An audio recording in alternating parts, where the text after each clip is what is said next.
Hello, I'm Regina Zona, and this is True Confessions of a Still Fabulous Diva. This is my true confession. I finally got my money shit together.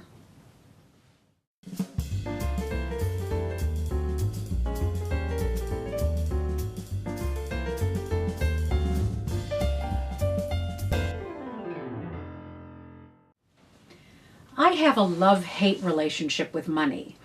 I love it when I have it, and I hate it when I don't. That pretty much sums it up.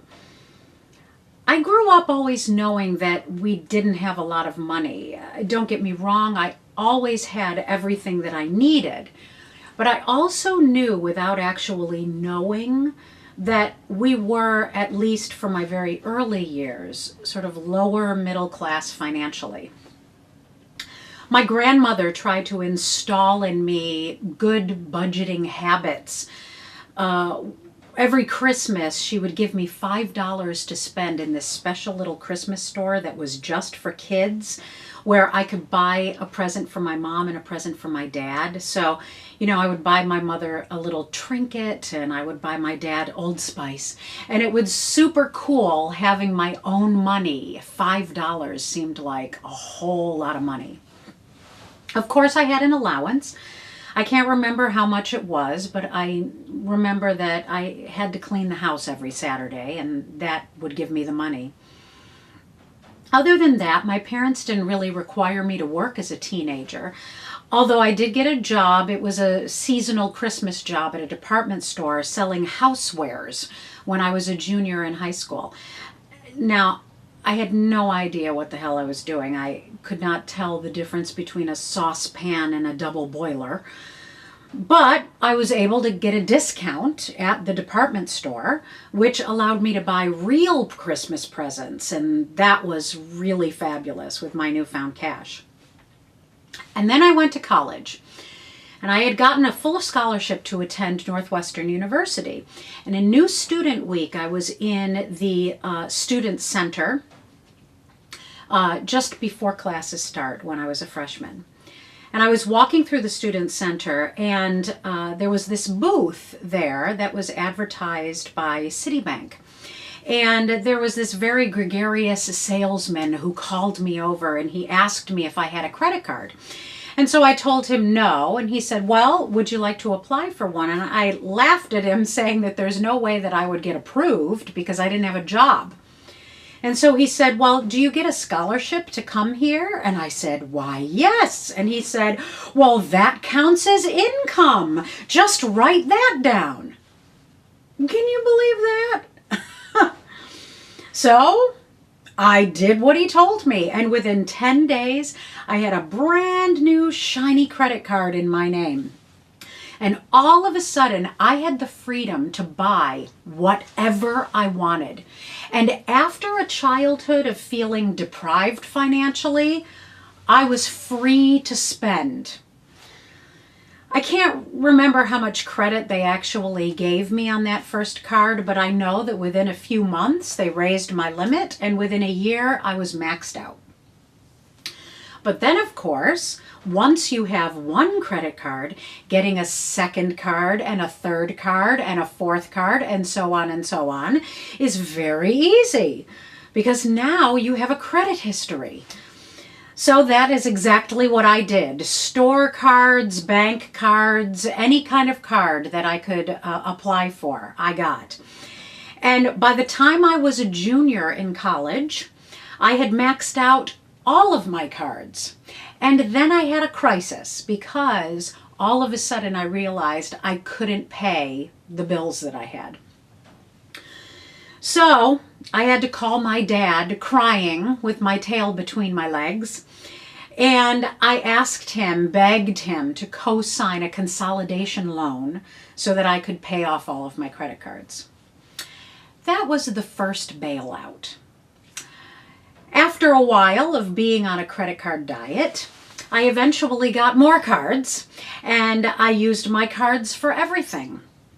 I would only barely pay the minimum every month to keep everything going, and I was never late, but I never got ahead.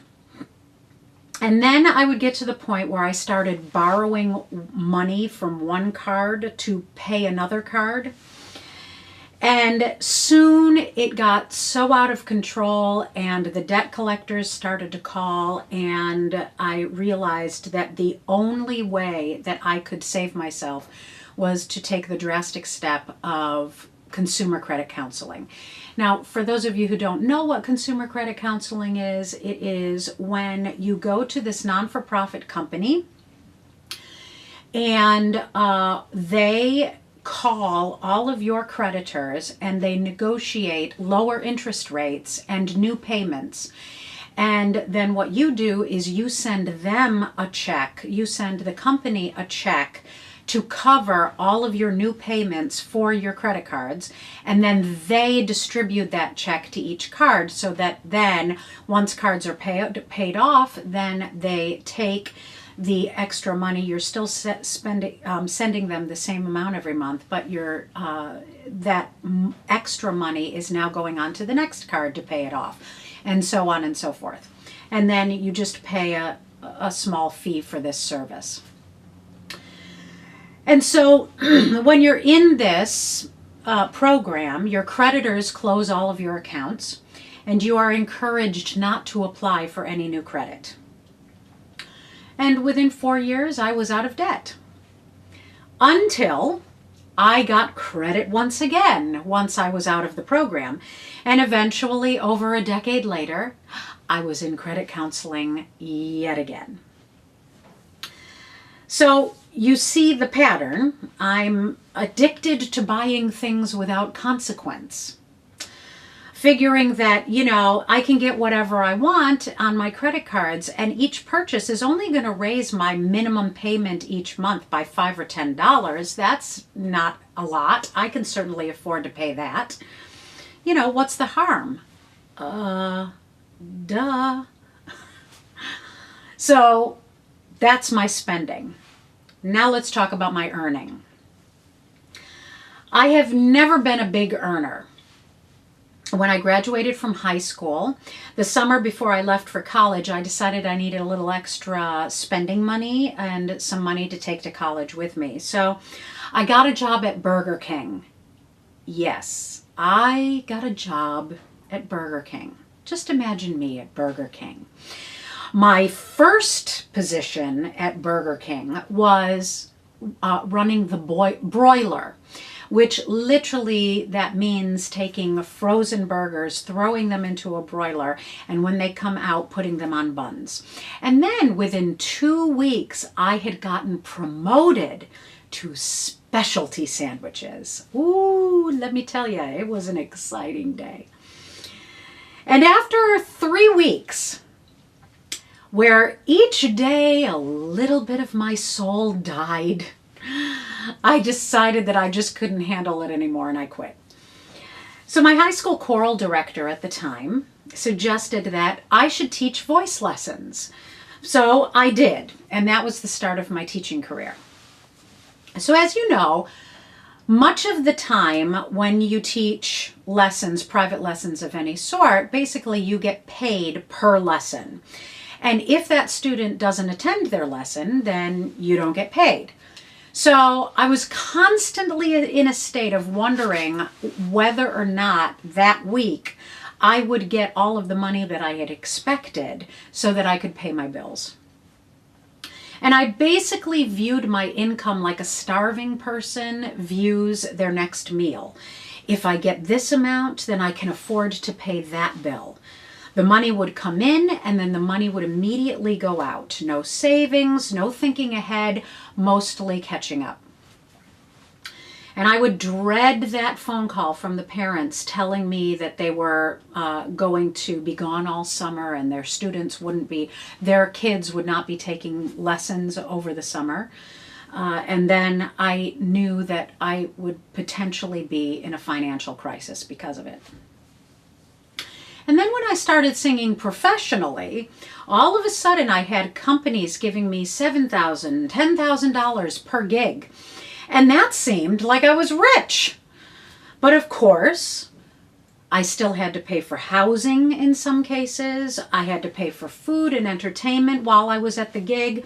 And while the check really looked big, in reality, I only had about a third of that amount to pocket and pay bills with.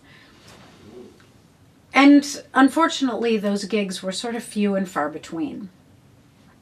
I lived the life of a freelancer. I was a private voice and piano teacher. I was a personal organizer. I was a show choir director and in high schools and colleges. I was an occasional clinician for workshops, but nothing brought in a regular salary. Health insurance? No. Retirement plan? No. Any kind of savings? Definitely not. What came in immediately went out. And I never really paid attention to what went out because most of it went on credit cards anyway. And so basically everything that came in, I was going to be paying my minimum payment on my credit cards. A budget? Ha! I laugh in your face. Budget. Then I got a real job. I got a full-time tenure track position in a university.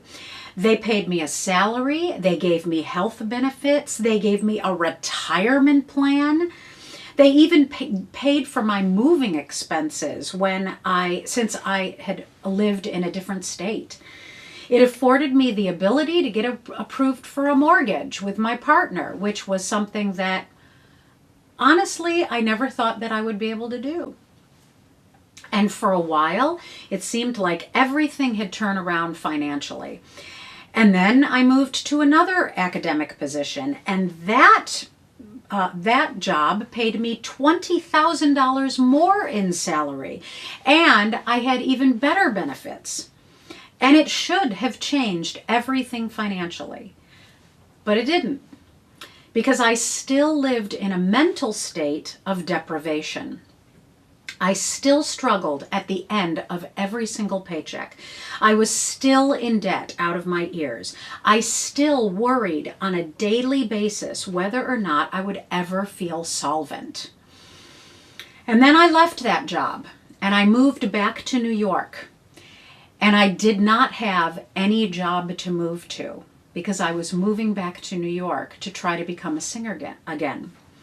And the only way that we could afford to move to New York was that I had to cash in my retirement from my university gigs. And that afforded us to live in New York for about 8 months without having any kind of regular salary. And then, of course, we're living in New York, where the cost of living is way higher than where we were in the Midwest. And we still had debt. And now I no longer had health insurance again. And the retirement plan is completely gone. And I struggled to start a teaching studio in a new city, which is a very difficult task. And I was trying to restart my singing career, which does nothing but cost money. And the old habits resurfaced.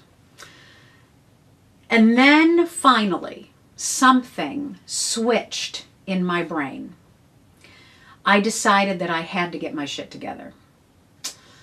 I had tried to get my shit together in the past. I had read books by Jean Shatsky and David Bach and Susie Orman, but I never really followed through with them. But this time was different. I just decided that this time I was really going to make an effort to get my shit together. And that is when I bought Dave Ramsey's Total Money Makeover. And I started to make a plan to follow through with the steps that he lays out in that book. And I did. And it has changed everything.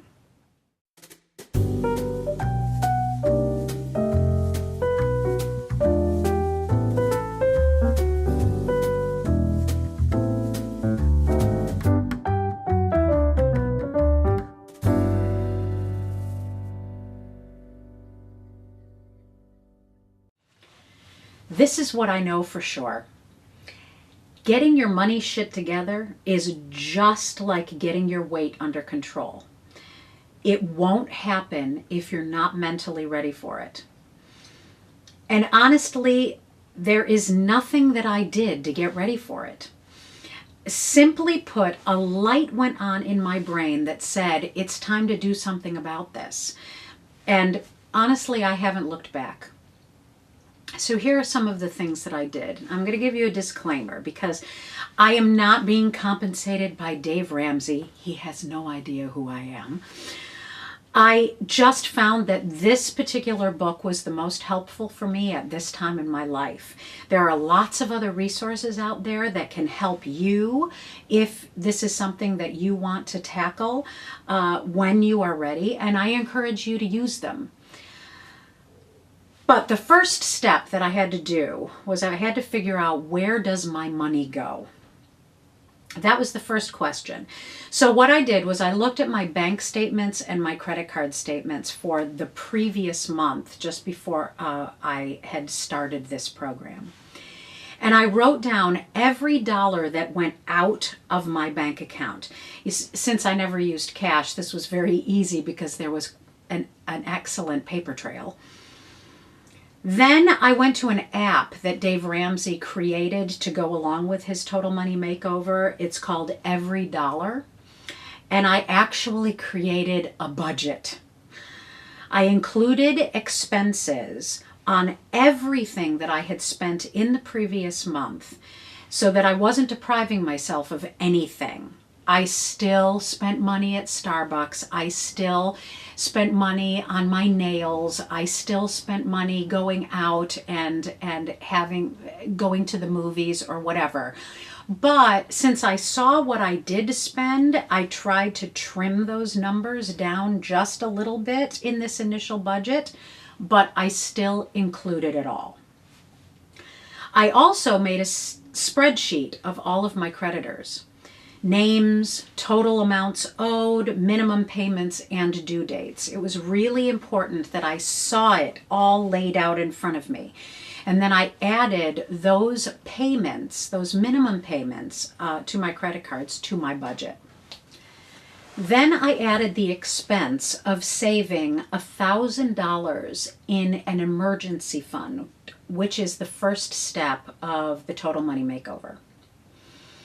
So finally, it was time for me to come up with a plan for my income. I had to figure out a way to stop depending on my next paycheck to pay my bills.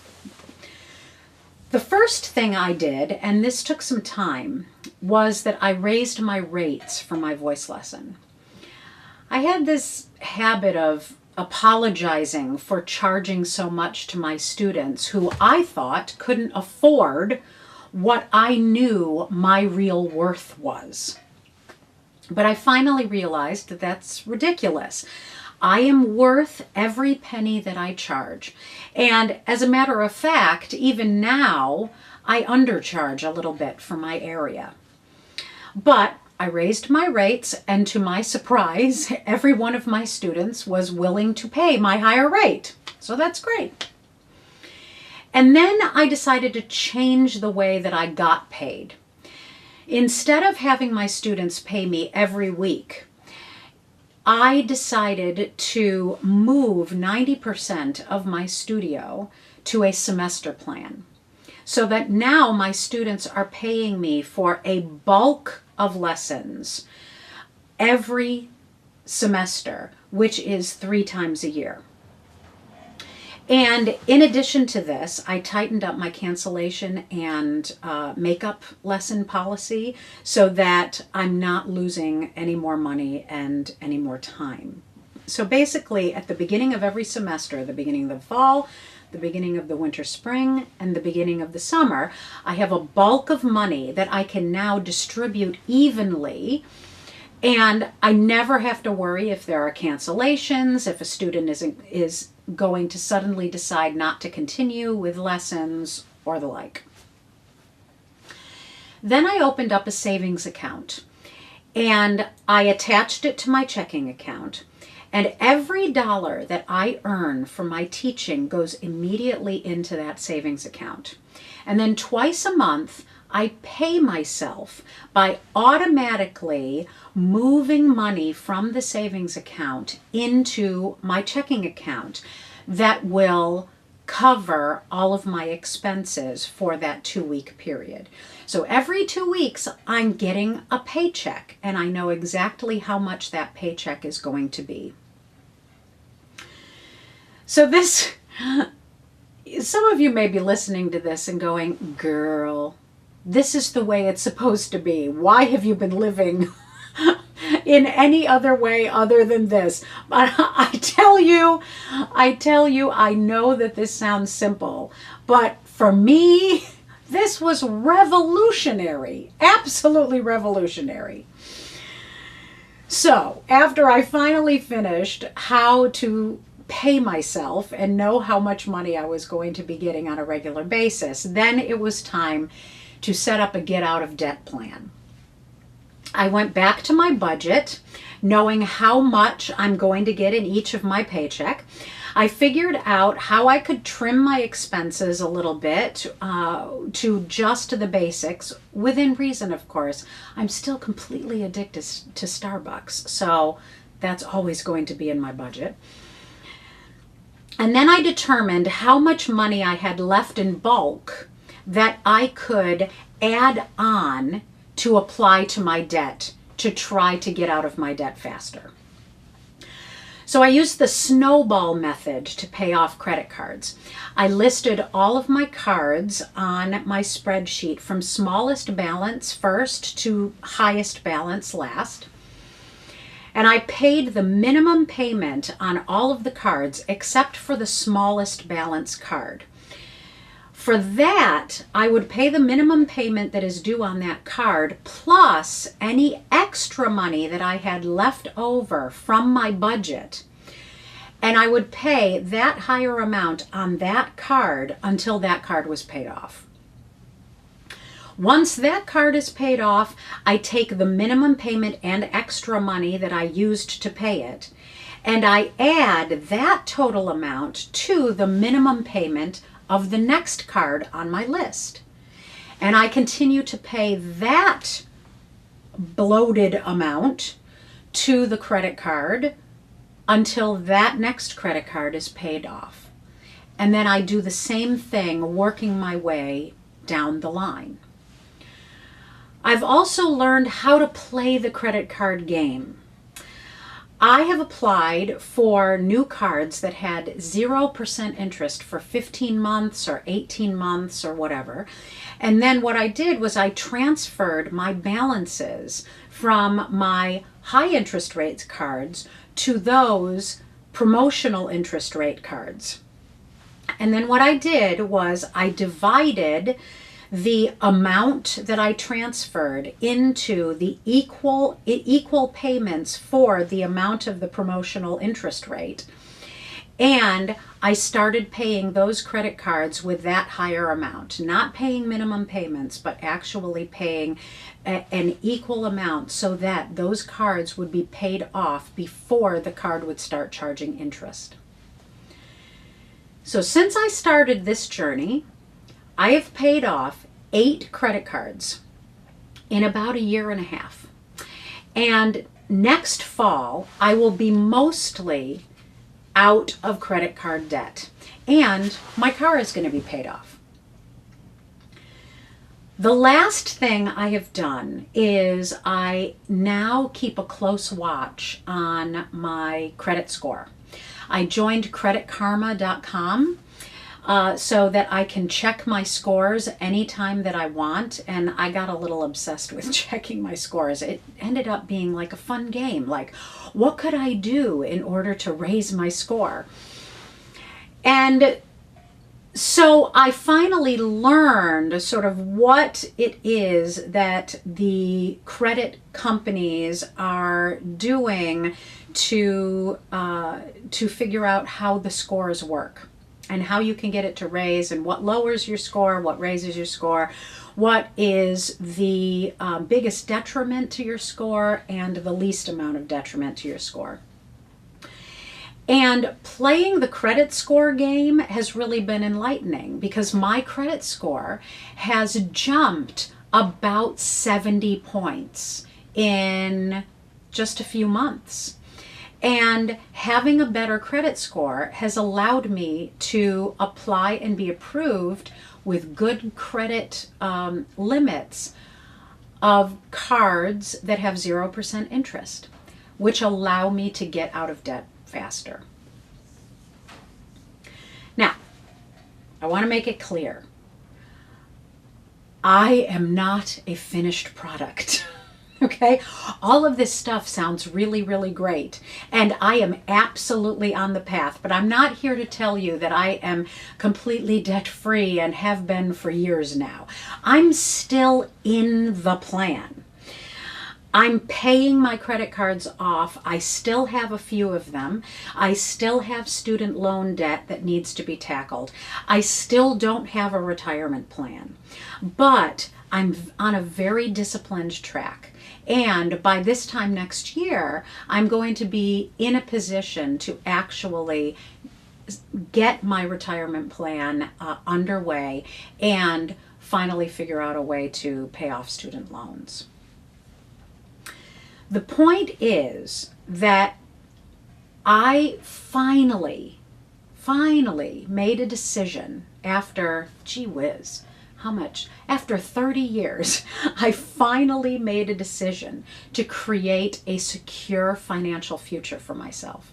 Something that had never really occurred to me, and certainly at some points in my life I thought was absolutely never a possibility.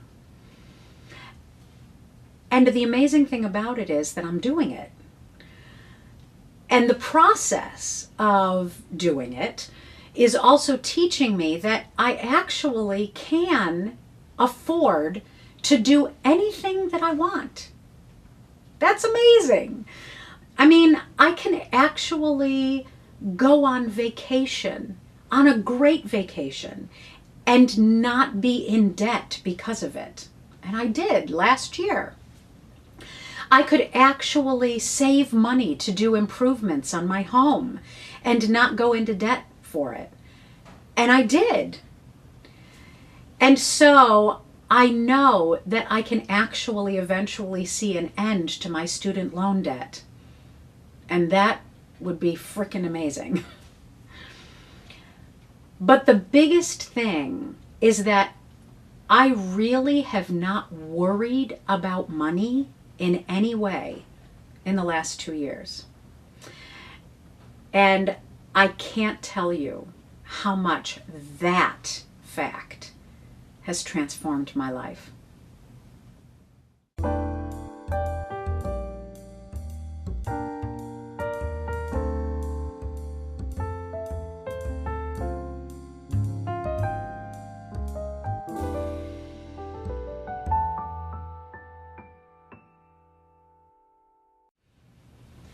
So here's my inspiration for the week, and naturally it's a quote from Dave Ramsey.